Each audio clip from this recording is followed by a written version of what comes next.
love motivated me to put the dream down and provide for my kid. And man, God fathered me so that I could father her. That is Jeremy Rosado, our guest on this week's edition of Conversations from Studio 5. You may remember his voice from season 11 of American Idol. Well, today, Jeremy continues his music journey, and he's sharing his personal story as well. It's inspired a lot of his music. So before we get into the music and the tour and all those, let's reflect on life, if you will. So you first came to the scene, to most of us, on American Idol. How many years ago has that been? Oh my gosh, it's been 13 years since Idol, 13 years since American Idol. Isn't that wild? Same. What do you remember most? Oh my gosh, I remember Colton Dixon and I were roommates the whole time on the show. And so, which is funny because me and Colton just toured together in the fall, which has been amazing. Nice. I remember just like the friendships, man. My friend Jessica Sanchez, she just won AGT too. Yeah. We were on the show the whole time. I remember being young and scared. I was like 18, like with a big old dream, not knowing how to navigate any of this. Who would have thought after all this time, you know, what God would do? Yeah. It's just been it's been a journey. And not only did we see you on American Idol, but we also saw you on that other competition show, The Voice. Wow. Isn't that crazy? It's crazy that God would do that too, though. Like, I think about that often. I think now it's more acceptable if you could do both shows and it's cool. It wasn't a thing when I did both. And I remember the day the casting producers reached out from The Voice, and I was like, God, are you doing this, Lord? Are you? In my mind, God's like in the ceiling, and I'm like, Lord, ain't no way. After all this time, you know, I put the dream down for a while, you know what I mean? And for him to bring it back the way he has, dude, it's been the most redemptive season of my life. There's been nothing like this. I could cry right now thinking of all that the Lord's done. I love that. Yeah. Let's talk about what happened in between American Idol and The Voice. Yeah. You took on a big responsibility. I did. What happened? Yeah, I became a dad to my niece, right? So my biological niece has been legally my daughter for almost 12 years now. And so, yeah, I sit with you and I cry. I want to cry. I feel the presence of the Holy Spirit here in this tour lot and these buses, man. He's been good to me, man. And I became a dad to my niece. So my daughter, who's the greatest thing that's ever happened to me. She's 23 now. Wow. Wild, right? She's in college and she's doing great. But in that season of life, right after the show, you know, I went to Nashville to start pursue the music thing. And I remember when my mom got custody of my daughter, I was 13 and my daughter was 2 then. And I know that that's complicated. You put the numbers together. But even when I was 13 and my little girl was 2 years old, I remember making a promise to God that if he provided, I would make sure she had everything she needed for the rest of her life. And I just saw a moment in which I remembered that promise to God right after Idol. And I don't know, there was just a decision made to put down the dream. And I got a job at a church so that I could have health insurance for me and my kid and a salary. And I love the local church and I love leading worship. I always felt called to do this outside the 4 walls. But at the same time, love motivated me to put the dream down and provide for my kid. And man, God fathered me so that I could father her. And without his spirit, there's just no way it would have been, man. And so, yeah, that's what the in-between looked like. I love it. So now we sit with what some are calling your debut album. Crazy, right? Is that fair? Is that a right assessment? It's an overnight thing, and it's not. It's like, man, this is 13 years in the making. Yeah, the waiting room is out. And to be honest with you, this has felt like the longest waiting season of my life. All those years. That record is so intentional to say so much time in between, a lot of brokenness and a lot of beautiful times. And I think the collection of these songs speak to both things. I didn't want to shy away from what it feels like to feel called by God to do something, but not see it happen yet. And the tension and the growth that happens in that time, man, it was tough, but it was worth it. Yeah. Talk to me about the process. We go with 12 songs on the 12 album. songs, 12 yeah. songs. What was the process of giving birth to each of those like for you? It's so crazy. I signed my record deal 3.5 years ago, not knowing that an album was even coming. I kind of music right now is kind of, you just put singles out until you see something work. And for 2 years, we put songs out that did good and didn't do great, if I'm honest. And then all of a sudden, at the top of last year, I remember going before the Lord being, Lord, I'm gonna give this one more chance. I know I'm called to this thing. I know you didn't just give me this for it to just be this, but I'm tired. And I remember going before the Lord. We had already put out probably 6 songs that would have eventually ended up on this record too. And I told the Lord, I'm gonna do this one more chance. I'm gonna give it one more chance, but I need you to meet me. And I need you to speak my names in rooms I'm not in yet, Lord. And I started therapy, same month. And about 3 weeks after I had that conversation with God, I wrote a song that I thought was just for me so that I could heal from some abuse I went through as a kid. It's called Hero in the Room. And the song blew up. And I'd never experienced anything like that before. And then all of a sudden, my label comes to me. It's like, we got the budget for the rest of the album. And so we put the rest of the record together in 3 weeks. So there wasn't even an album, but God finally breathed on this music in a way that I had not seen and experienced yet. And it's so funny because in the vulnerability of this song and how much pain it took to write it,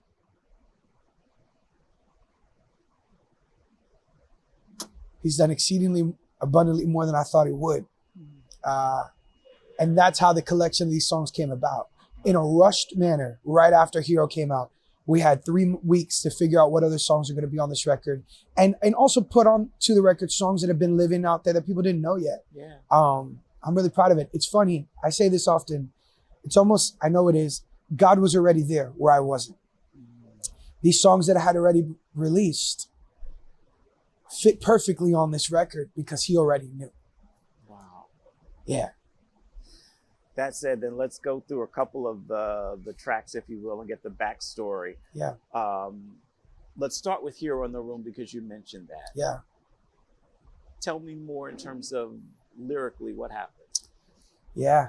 That's a hard one. I was telling you, I started therapy and it kind of, you start talking things out loud. And I'm a yapper in real life. And so it was just time to heal out loud. And there was some brokenness I went through with my family when I was a little boy.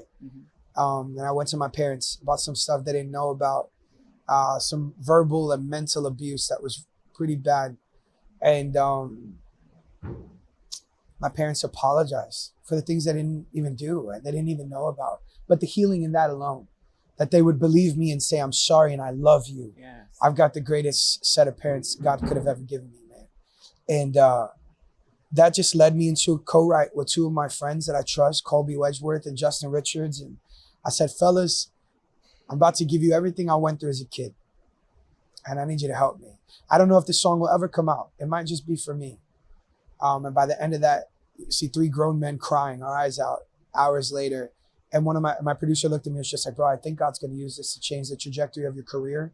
And I think He's going to use it to save millions of people's lives. And I think you need to tell the label they should put this out.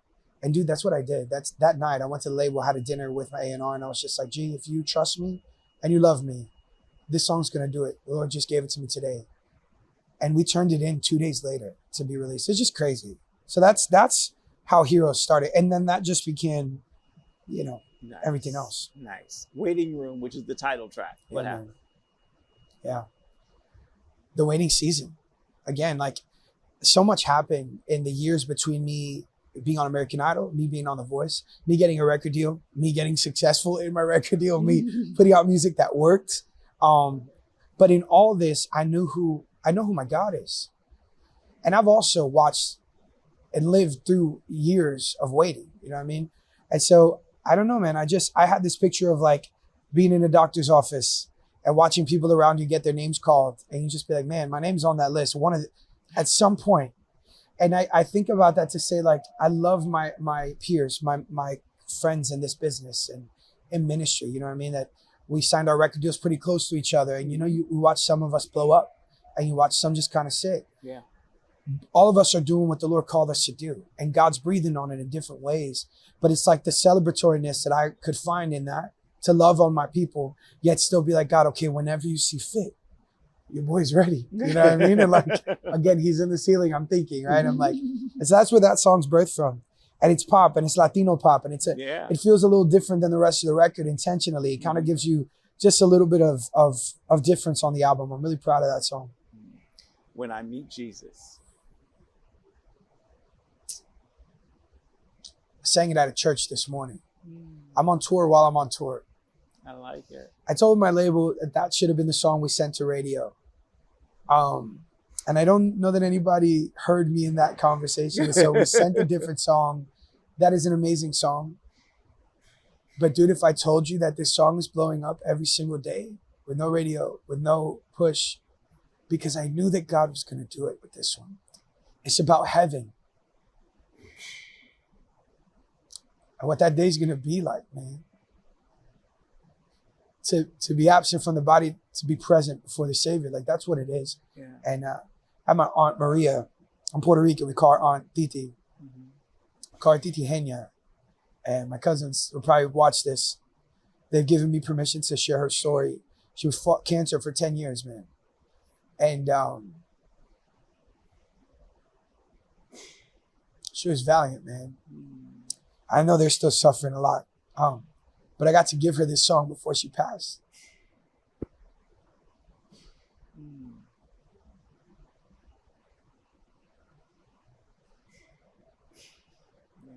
To be absent from the body, to be present for the Lord. And so I watched this song help her and other people that I love that we've known that they were on their journey to heaven because of what they were battling. And I've watched this song hold them up and help them transition to heaven. That'll be one of the greatest things I'll ever get to do in my life. What a gift. Man. What a gift.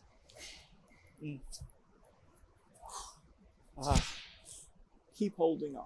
Oh, gosh. You're just going to cry the whole time. I know. It's fine. I know. Keep holding on for my sister, man. I told you the reason I get to be dad is because my sister's had a drug addiction for a very long time. She also lets me share her story as well. She celebrated 2 years of freedom. Over a year ago, we hit that mark. And we had another song called Come and See that celebrated that. And then she hit a really rough patch at the top of this past year.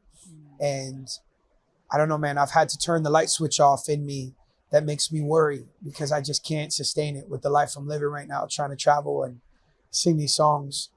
But this was a song I wrote one more for her to say, you know who he's been in your life. You know what he's done. Won't you give him one more chance? And from what I hear, she's free again right now. She's fighting a good fight, man. And so I'll never give up loving her and believing in her and believing God for her life. And so keep holding on. It's for anybody that is in the thick of it, man, that just they need the miracle and they need the help to get free, you know? Yeah. I love it. Keep holding on, indeed. So, Puerto Rican boy from Queens, right? Yeah, let's go. In light of all that you've endured and gone through now, yeah, if you could sit face to face with that little boy in Queens, what would you share?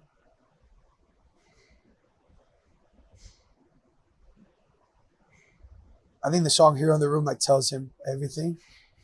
But I would just tell him it's going to be okay. You're more than enough.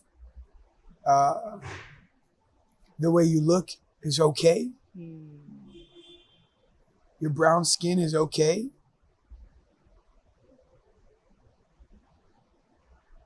People that should have loved you maybe didn't, but it's okay. It works out. I would tell him it's okay that you're a little bit different and that you want to sing. God uses it. And you watch millions of people's lives be impacted by the thing God gave you. Just keep going. Keep holding on, puppy. That's what I would say. Yeah, man. When did he realize he had a voice? When did you know, I can sing? Dude, I was 3. Oh, really? Yeah. I was 3 when I told my dad, I was like, Bobby, I'm going to sing for the rest of my life. And my dad was like, he said, my son, let's do it. And so my mom and dad, but my dad, he's been my cheerleader my whole life, man. And they don't sing, I'm imagining. No, neither one. It's not even like, my sister sings some, but it's not even really like a thing that runs deep for us. It's like, I don't know, I caught that thing. It's just, it was God's gift to me, man. Like, I'm not really that great at many other things. I don't even say that to like that. I'm like, I didn't have to search high and low for my purpose. I could only do one thing. This is the thing. This is the thing. So yeah, it's amazing. And so yeah, I started singing super, super young. I discovered CeCe Winans at 11 years old. And I studied CeCe's voice. She's the greatest of all time for me. And she's got a song called Mercy Said No. Yes. First couple lines says, I was just a child when I felt the Savior leading. I was drawn to what I could not understand yet. That's the story of my life, man. I can't wait to meet her and tell her one day face to face what she's meant to me and to that little boy that just wanted to sing. I love it. Now you've got another tour after this tour. It's called the Truth Tour. Yeah. Tell me about that. I'm going on tour right after Winter Jam with my friends Megan Woods and Caleb and John, which is amazing. I'm so excited. Me and Megan have been friends for a while. And so when her team called, I was like, absolutely. Like I love being on the road with people that I love. It's so important. This is a weird life we live. It's tour buses and lights and cameras, and it's amazing. And I'm thankful for it. But when all of that's gone, and you gotta just be sitting next to people in your sweatpants, chilling, eating snacks. Who do you want to be with? I want to be with people that I love and enjoy to be with. And so I'm excited. She's obviously had a massive year. The Truth is such a tremendous song. And I can't wait to be on the road supporting that, man. And getting introduced to so many of her fans. You know what I mean? And people that may not even know my stuff yet. And being like, hey, if you love her stuff, you might love my music. They're pretty close in sonically. So I'm excited for that. And then right after that, I go on my headlining tour called the Hero in the Room Tour, which just got announced last week, which is crazy. Congratulations. So, yeah, man, I think we're doing 10 cities across the country. And so we're coming to Virginia Beach too, which is crazy in June. I'll see you when you come Let's back. go, man. I'll see you when you come back. Yeah, those tickets are on sale too, man. It's a beautiful time. God's been good. And then we're going on a fall tour. I can't say yet, but it's a long, blessed year. I love it. What's your daughter think of all this? She could care less what Dad does in the best way possible. Biggest supporter, yet makes me feel the most normal. And I need that. And I love it. So she's super proud and she's thankful for what God's done.